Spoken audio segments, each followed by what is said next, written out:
before returning to private life in June 1783.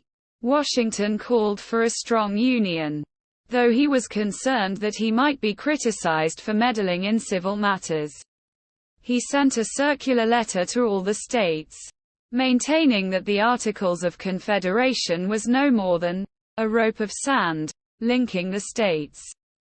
He believed the nation was on the verge of anarchy and confusion, was vulnerable to foreign intervention, and that a national constitution would unify the states under a strong central government. When Shays' rebellion erupted in Massachusetts on August 29, 1786, over taxation, Washington was further convinced that a national constitution was needed. Some nationalists feared that the new republic had descended into lawlessness, and they met together on September 11, 1786, at Annapolis to ask Congress to revise the Articles of Confederation. One of their biggest efforts, however, was getting Washington to attend.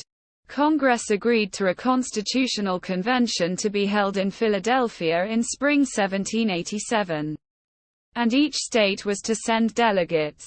On December 4, 1786, Washington was chosen to lead the Virginia delegation, but he declined on December 21. He had concerns about the legality of the convention and consulted James Madison, Henry Knox, and others. They persuaded him to attend it. However, as his presence might induce reluctant states to send delegates and smooth the way for the ratification process, on March 28, Washington told Governor Edmund Randolph that he would attend the convention but made it clear that he was urged to attend.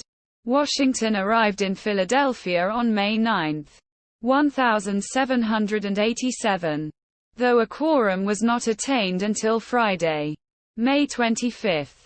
Benjamin Franklin nominated Washington to preside over the convention, and he was unanimously elected to serve as President General. The convention's state-mandated purpose was to revise the Articles of Confederation with all such alterations and further provisions required to improve them, and the new government would be established when the resulting document was duly confirmed by the several states. Governor Edmund Randolph of Virginia introduced Madison's Virginia Plan on May 27, the third day of the convention. It called for an entirely new constitution and a sovereign national government, which Washington highly recommended. Washington wrote Alexander Hamilton on July 10, "I almost despair of seeing a favorable issue to the proceedings of our convention and do therefore repent having had any agency in the business."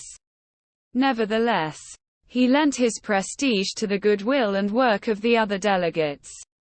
He unsuccessfully lobbied many to support ratification of the Constitution, such as anti-federalist Patrick Henry.